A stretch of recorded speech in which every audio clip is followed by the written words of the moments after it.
हमारे चैनल पर। मैं हूं आपके साथ शिप्रा सैनी। झूठ का एजेंडा चलाने वाले पत्रकार और साथ ही कांग्रेस के सांसद शशि थरूर की मुश्किलें अब बढ़ती नजर आ रही हैं। दिल्ली पुलिस ने जो केस उन पर दर्ज किया था उसे अब क्राइम ब्रांच को सौंप दिया गया है। आपको बता दें, लगातार तमाम पत्रकार जिन पर बीते दिनों एफआईआर दर्ज हुई है क्योंकि उन्होंने भ्रामक ट्वीट किए हैं और साथ ही झूठ फैलाया है ट्विटर के माध्यम से, जिसको लेकर उन पर एफआईआर दर्ज उत्तर प्रदेश, दिल्ली और साथ ही मध्य प्रदेश में एफआईआर दर्ज हुई है। इसी के साथ कांग्रेस के जो सांसद हैं शशि थरूर, उन पर भी एफआईआर दर्ज हुई थी और इन तमाम केसेस को अब दिल्ली पुलिस ने क्राइम ब्रांच को सौंप दिया है। आपको बता दें, क्राइम ब्रांच पहले से ही दिल्ली हिंसा में जिस तरीके से उपद्रव, जिस तरीके से तांडव मचाया गया, उसको लेकर पहले ही जांच की जा रही है। दिल्ली पुलिस की क्राइम ब्रांच अब दिल्ली हिंसा की जांच कर रही है और इसी कड़ी में दिल्ली पुलिस ने जो एफआईआर दर्ज इन तमाम पत्रकारों और साथ ही शशि थरूर के खिलाफ की थी, उसको भी क्राइम ब्रांच को सौंप दिया गया है। जाहिर है, दिल्ली हिंसा में जिस तरीके से इन्होंने ट्विटर के माध्यम से झूठ फैलाने का काम किया है, उसको लेकर ही इन पर एफआईआर दर्ज हुई थी। राजदीप सरदेसाई, मृणाल पांडे, जफर आगा, परेश नाथ और अनंत नाथ, ये दरअसल वो पत्रकार हैं जिन्होंने अपने या तो सोशल मीडिया अकाउंट्स के जरिए या फिर अपने वेब पोर्टल के जरिए लगातार फर्जी और झूठी खबरें चलाई हैं, जिसका नतीजा ये हुआ है कि दिल्ली में हिंसा भड़की है। दिल्ली में कहीं ना कहीं जो उपद्रव ट्रैक्टर रैली की आड़ में फैलाया गया, उसके जिम्मेदार इन तमाम बड़े लोगों को माना जा रहा है क्योंकि जाहिर है ये देश के वरिष्ठ पत्रकार हैं, लेकिन जिस तरीके से एक एजेंडे को लेकर ये फिलहाल काम कर रहे हैं, किसान आंदोलन की आड़ में इनका अपना एक एजेंडा है कि इन्हें झूठ फैलाकर, अफवाहें फैलाकर लोगों को भ्रमित करना है, लोगों में गलत खबरें चलानी है। उसका नतीजा हमने देखा कि ट्रैक्टर रैली में जिस तरीके से उपद्रव मचाया गया, अराजकता फैलाने की कोशिश राजधानी दिल्ली की सड़कों पर की गई, तो राजदीप सरदेसाई लगातार उनकी बेहद किरकिरी इसको लेकर हुई थी क्योंकि उन्होंने ट्वीट किया था और ट्वीट को डिलीट भी कर दिया था। लगातार वो इस तरीके से झूठ फैलाते बीते दिनों भी नजर आए हैं और पुलिस पर लगातार सवाल इनके द्वारा उठाया जा रहा था। जो दिल्ली हिंसा की जांच कर रही है, उसको लेकर तमाम सवाल ये दिल्ली पुलिस पर खड़े कर रहे थे। यही वजह है कि एफआईआर दर्ज इनके खिलाफ हुई। कुल 8 लोगों पर यह एफआईआर दर्ज हुई है और इन एफआईआर पर अब गिरफ्तारी की तलवार कहीं ना कहीं इन पर लटकी हुई है। यही वजह है कि इन तमाम लोगों ने आज सुप्रीम कोर्ट का भी दरवाजा खटखटाया है, सुप्रीम कोर्ट में भी याचिका दायर की है ताकि इस गिरफ्तारी से बचा जा सके, लेकिन मुश्किलें कम नहीं हो रही है। अब दिल्ली पुलिस ने एक और बड़ा झटका इन्हें दे दिया है, क्राइम ब्रांच को इनका जो केस है वो सौंप दिया गया है। तो आने वाले वक्त में क्राइम ब्रांच इस पूरे मामले की जांच करेगी, लेकिन इसकी वकालत करते तमाम लोग नजर आ रहे हैं। आपको बता दें, आज संसद में भी संसद की कार्रवाई के दौरान दिग्विजय सिंह, जो कि कांग्रेस के नेता हैं, उनकी ओर से इनका जो मामला है वो उठाया गया। तो जाहिर है ये तमाम विपक्षी दल, तमाम किसान संगठन के नेता जो इन किसान आंदोलनकारियों का समर्थन शुरू से करते आए हैं, वो लगातार इन तमाम पत्रकारों का समर्थन भी कर रहे हैं। जाहिर है यही वही तमाम पत्रकार हैं जो इनके साथ खड़े होते नजर आते हैं, इनके तमाम जो बयान हैं उन्हें फैलाने का काम इनका होता है। तो ये तमाम चीजें जो हैं एक एजेंडे के तहत इनकी चल रही है और यही वजह है कि शशि थरूर से लेकर दिग्विजय सिंह और किसान संगठन के नेता इनकी पैरवी करते नजर आते हैं। और एक बार फिर से देखा गया जब संसद की कार्रवाई के दौरान दिग्विजय सिंह ने यह मामला उठाया, लेकिन दूसरी ओर लगातार आपको बता दें, दिल्ली हिंसा के बाद तमाम चीजों पर नजरें रखी जा रही हैं, तमाम वो चीजें खंगाली जा रही हैं जिसके जरिए इस हिंसा को अंजाम दिया गया है। और अब 6 फरवरी को किसान संगठन के नेताओं ने जो दिल्ली में एक बार फिर से चक्का जाम करने का ऐलान किया है, ना सिर्फ दिल्ली में बल्कि राष्ट्रव्यापी चक्का जाम का ऐलान किया है। तो उससे पहले भी पुलिस बिल्कुल सतर्क है, तमाम उन पत्रकारों पर नजर रखी जा रही है, तमाम उन लोगों पर नजर रखी जा रही है जिनके भड़काऊ बयान से लेकर भड़काऊ वीडियोस और साथ ही फर्जी खबरें सामने आई हैं। तो अफवाह फैलाने का काम जिनके द्वारा किया गया है उस पर नजरें लगातार रखी जा रही हैं। और वहीं दूसरी ओर सुरक्षा के भी इस बार पुख्ता बंदोबस्त सरकार की ओर से, पुलिस प्रशासन की ओर से कर लिए गए हैं। फिर चाहे बात गाजीपुर बॉर्डर की जाए या फिर सिंघू बॉर्डर की जाए, तमाम जिस तरीके की बैरिकेडिंग, मल्टी लेयर बैरिकेडिंग की गई है, साथ ही कीले सड़कों पर गाड़ दी गई है ताकि कोई भी ट्रैक्टर आगे ना निकल पाए। तो तमाम इंतजाम इस बार पूरी तरीके से किए गए हैं। सतर्क दिल्ली पुलिस लगातार है, उत्तर प्रदेश पुलिस लगातार सीमा पर डटी हुई है। पूरी तरीके से सुरक्षा के पुख्ता इंतजाम, सुरक्षा एजेंसियां तैनात कर दी गई हैं।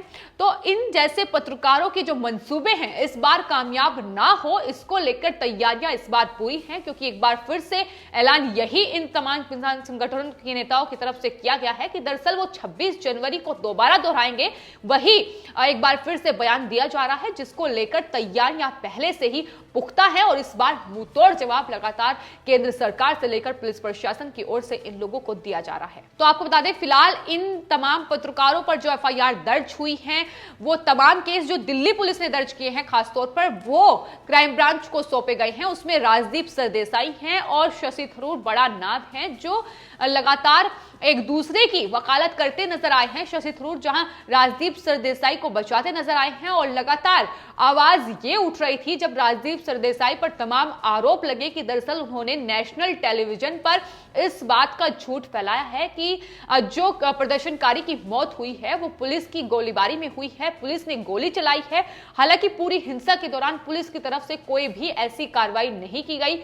जरूर अपने बचाव के लिए लाठी डंडे का इस्तेमाल जरूर किया गया, लेकिन कोई भी गोलीबारी पुलिस की तरफ से नहीं की गई। लेकिन राजदीप सरदेसाई जैसे पत्रकार, वरिष्ठ पत्रकार हैं, उनकी तरफ से नेशनल टेलीविजन पर यह झूठ चलाया गया कि पुलिस की गोलीबारी में नवनीत जो कि प्रदर्शनकारी थे उनकी जान गई है। हालांकि बाद में जब यह साफ हुआ कि पोस्टमार्टम रिपोर्ट में यह साफ हुआ कि चोट लगने की वजह से जान गई है, उसके बाद इनका बचाव करते नजर आए द वॉयर के एडिटर सिद्धार्थ वरदराजन, जिनको लेकर भी एफआईआर दिल्ली पुलिस ने दर्ज की, क्योंकि उन्होंने अपनी खबरों में यह झूठ फैलाया कि दरअसल नवनीत की जान गोलीबारी में की है। राजदीप सरदेसाई का उन्होंने बचाव किया।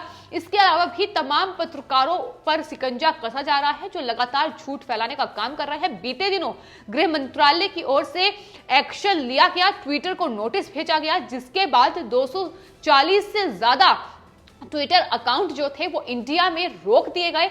उनमें कई पत्रकार हैं, पॉलिटिकल एक्टिविस्ट हैं, विपक्षी दलों के नेता हैं, जिनके ट्वीट, जिनके जो तमाम पोस्ट है, अगर उन पर गौर कर लिया जाए तो ये साफ तौर पर जाहिर होता है कि किस तरीके से देश में हिंसा आगजनी करने का इनका मकसद है, जो ये चाहते हैं कि किसी भी तरीके से सिर्फ और सिर्फ केंद्र सरकार को कटघरे में लाने के लिए, उन्हें बदनाम करने के लिए ये लगातार इस तरीके से अपने ट्वीट करते हैं। विदेशों से जो ट्वीट अब सामने आ रहे हैं उन लोगों की पैरवी यही पत्रकार करते नजर आते हैं। खुद को पत्रकार कहते हैं, लेकिन इनका जो काम है, इनका जो कार्य है, वो लगातार ऐसा दिखाई देता है कि देश विरोधी ताकतों को ये लोग बढ़ावा देते हैं। और यही वजह है कि अब शिकंजा इन लोगों पर कसा जा रहा है, क्योंकि सबसे बड़े माध्यम जो है एक कहीं ना कहीं वो यही लोग बनते हैं। सोशल मीडिया पर ट्विटर, फेसबुक, तमाम लाखों की संख्या में फॉलोअर्स हैं। ऐसे में अगर इनका एक भी ट्वीट जाहिर है सामने आता है तो वो कितना बड़ा इंपैक्ट लोगों के बीच करेगा, ये अंदाजा लगाया जा सकता है। तो इसी वजह से अब गृह मंत्रालय से लेकर पुलिस प्रशासन इनके तमाम सोशल मीडिया अकाउंट्स पर नजरें बनाए हुए हैं और अब ट्विटर के माध्यम से जो खेल खेलने की कोशिश की जा रही है उसको लेकर पूरी तरीके से विदेश मंत्रालय, गृह मंत्रालय सतर्क है। यही वजह है कि अमेरिका से जो ट्वीट अब सामने आ रहे हैं उसको लेकर भी तमाम सवाल खड़े हो रहे हैं, क्योंकि उन ट्वीट की पैरवी कर रहे हैं देश में बैठे ये फर्जी पत्रकार, ये जो झूठ का एजेंडा ये पत्रकार चला रहे हैं, ये उनकी पैरवी करते नजर आते हैं। तो किस तरीके का गठजोड़ एक बनाकर लगातार ये किसान आंदोलन की आड़ में देश को तोड़ने की कोशिश में जुट रहे हैं। अगर ट्विटर पर नजरें दौड़ाई जाएं तो पता चलता है कि अब #IndiaTogether ये ट्रेंड कर रहा है। तो जाहिर है देश को तोड़ने की कोशिश इन तमाम लोगों की तरफ से की जा रही है और इसमें सबसे बड़ा योगदान दे रहे हैं ये पत्रकार और विपक्षी दल के नेता राहुल गांधी, प्रियंका गांधी वाड्रा, अखिलेश यादव और जयंत चौधरी। तमाम वो सारी हस्तियां हैं। स्वरा भास्कर, बॉलीवुड की भी कई ऐसे लोग हैं जो शुरू से ही CA, NRC से लेकर तमाम ऐसे मुद्दे जो देश हित में रहे हैं, जो राष्ट्र के मुद्दे रहे हैं, उन पर इनका सवाल उठना लाजमी होता है। लगातार GNU पर अगर कोई सवाल उठाता है तो लगातार ये लोग भड़कते नजर आते हैं। वहीं राम मंदिर निर्माण हो या महाराष्ट्र में साधुओं की हत्या हो, तो ये तमाम लोग चुप्पी साधे नजर आते हैं। तो किस तरीके से ये अपना एक अलग एजेंडा चला रहे हैं, देश को तोड़ने की पूरी कोशिश इनकी तरफ से की जा रही है, ये साफ तौर पर जाहिर होता है। और अब ट्विटर के माध्यम से जिस तरीके से एक प्रोपेगेंडा, झूठ का प्रोपेगेंडा चलाने की कोशिश हो रही है, अफवाह फैलाने की कोशिश हो रही है, भ्रामक ट्वीट किए जाएं और उसके जरिए देश में हिंसा फैले, राजधानी दिल्ली में आगजनी हो, देश की जो ऐतिहासिक इमारतें हैं, जो धरोहर है, उन्हें तोड़ा जाए, इनका मकसद यही है, जिसमें वो पिछले दिनों 26 जनवरी गणतंत्र दिवस के मौके पर जरूर कामयाब हुए हैं। लेकिन इस बार केंद्र सरकार से लेकर पुलिस प्रशासन तक सतर्क है कि इस बार कामयाब नहीं होने देना है। यही वजह है कि सुरक्षा के तमाम बंदोबस्त कर लिए गए हैं। तमाम जो गाजीपुर बॉर्डर है, सिंगू बॉर्डर है, किलेबंदी लगातार की गई है। तमाम रास्ते आने जाने के बंद कर दिए गए हैं, क्योंकि इन लोगों के मंसूबे कामयाब नहीं होने देना चाहते हैं। यही मकसद है इस बार। और 6 फरवरी को जो इन्होंने ऐलान किया है, जाहिर है इन तमाम बंदोबस्त के बाद वो जो इनका मकसद है वो जरूर फीका पड़ेगा। केंद्र सरकार से लेकर पुलिस प्रशासन इस बार सतर्क है। वहीं ये तमाम पत्रकार जो लगातार झूठ का एजेंडा फैला रहे हैं, इसको लेकर भी गृह मंत्रालय एक्शन में है। और खबर यह है कि गृह मंत्रालय दरअसल अब ट्विटर को भी नोटिस भेज सकता है और आने वाले वक्त में ट्विटर एक बड़ा स्टेप भारत में उठा सकता है, ऐसा माना जा रहा है। क्योंकि ट्विटर के माध्यम से ही किसान आंदोलन की आड़ में ये तमाम लोग अपनी रोटियां सेक रहे हैं, तमाम लोग अपने अपने एजेंडे को आगे फैला रहे हैं।